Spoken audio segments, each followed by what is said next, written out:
పశ్చిమ గోదావరి జిల్లా పాలకొల్లు జీవీఎస్ఆర్ ఎస్వీఆర్ఎం మున్సిపల్ ప్రాథమిక పాఠశాల విద్యార్థులకు థైరాయిడ్ పరీక్షలు నిర్వహించారు. National iodine deficiency disaster control programme కింద ఈ పరీక్షలు చేశారు. Weavers colony urban primary health centre వైద్యాధికారిని హెనా తన సిబ్బందితో ఈ పరీక్షలు చేశారు. విజయనగరం రైల్వే స్టేషన్లో వందే భారత్ ఎక్స్ప్రెస్ రైలును బీజేపీ శ్రేణులు వైసీపీ ఎంపీ బెల్లాన చంద్రశేఖర్ జెండా ఊపి లాంఛనంగా ప్రారంభించారు. ఈ రైలు ఉత్తరాంధ్ర నుంచి కాశీ వెళ్లాల్సిన వారికి ఎంతో ఉపయోగమని ఎంపీ బెల్లాన అన్నారు. కడప జిల్లా జమ్మలమడుగు టీడీపీ ఇన్ఛార్జ్ భూపేశ్ రెడ్డి కార్యకర్తల అనుచరులతో ఆత్మీయ సమావేశం నిర్వహించారు. ఈ సమావేశంలో భారీగా దేవగుడి నారాయణ రెడ్డి అభిమానులు కార్యకర్తలు టీడీపీ నేతలు పాల్గొన్నారు. జమ్మలమడుగు టికెట్ తనకే కేటాయించాలని భూపేశ్ రెడ్డి కోరారు. బాపట్ల జిల్లా మార్టూరులో మైనింగ్ అధికారుల దాడులతో గ్రనైట్ యజమానులు బెంబేలెత్తుతున్నారు. అకారణంగా పదే పదే దాడులు చేస్తున్నారని కామెపల్లి ఫ్యాక్టరీ యజమాని లక్ష్మీప్రసాద్ ఆరోపించారు. ఫ్యాక్టరీల్లోని ముడిరాయిని మైనింగ్ అధికారులు కొలతలు తీసుకుని రికార్డులు పరిశీలించారు. మాదిగలు అన్ని కులాలకు కర్నూలు జిల్లా నందికొట్కూరు వైసీపీ ఎమ్మెల్యే అభ్యర్థి డాక్టర్ సుధీర్ క్షమాపణ చెప్పాలంటూ అంబేద్కర్ విగ్రహం వద్ద ధర్నా చేశారు. నందికొట్కూరు మాలల నియోజకవర్గమని బహిరంగ సభలో సుధీర్ అనడంపై ఎంఆర్పీఎస్ నాయకులు ఆగ్రహం వ్యక్తం చేశారు.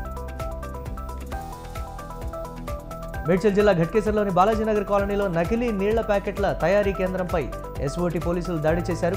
ఆహార భద్రత సంస్థ నుండి అనుమతి లేకుండా నకిలీ నీళ్ల ప్యాకెట్లు తయారు చేస్తున్నట్టు తెలుస్తోంది. దాడుల్లో 1800 నకిలీ నీళ్ల ప్యాకెట్లు పట్టుకున్నారు. జహంగీర్ అదుపులోకి తీసుకున్నారు.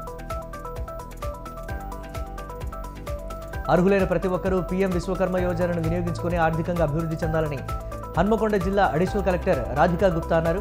చేతి వృత్తిదారులు, హస్తకళాకారులు ఆర్థికంగా ఎదిగేందుకు విశ్వకర్మ యోజనను కేంద్ర ప్రభుత్వం అమలు చేస్తోందని అన్నారు.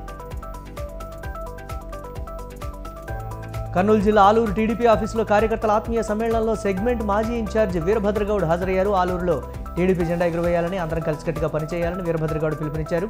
వైసీపీ సర్కార్ ప్రజా వ్యతిరేక తీర్పును తిప్పికొట్టాలని ఆయన పిలుపునిచ్చారు. ఎన్నికలు సమీపిస్తున్న వేళ ప్రజలకు భరోసా కల్పించేందుకు కేంద్ర బలగాలతో పుంగనూరులో కవాతు చేసినట్లు పుంగనూరు అర్బన్ సీఐ రాఘవరెడ్డి చెప్పారు. అవాంఛనీయ ఘటనలకు, అల్లరిమూకల ఆగడాలకు అడ్డుకట్ట వేసేందుకు అన్ని ముఖ్యమైన మార్గాల్లో రూట్ మార్చ్ చేయించామన్నారు.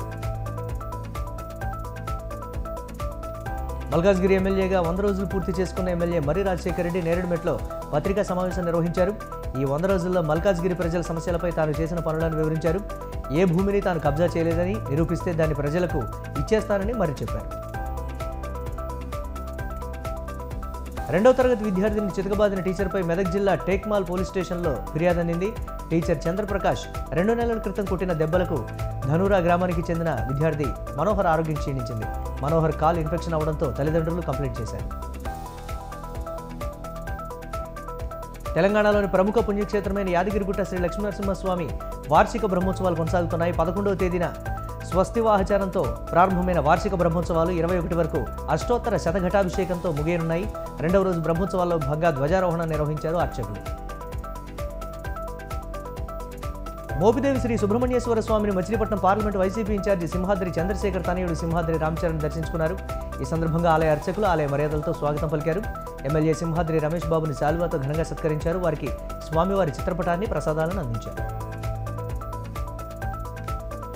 ముఖ్యమంత్రి రేవంత్ రెడ్డి టీ సేఫ్ యాప్ను ప్రారంభించారు. మహిళల ప్రయాణ భద్రత కోసం ఈ యాప్ను రూపొందించారు.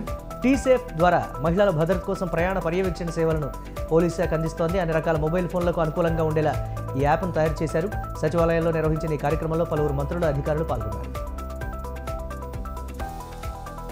సాగునీళ్లతో ఇబ్బంది పడుతున్న నియోజకవర్గ రైతులకు 2 రోజుల్లో నీళ్లు అందిస్తామని ఎమ్మెల్యే మామిడాల యశస్విని అన్నారు.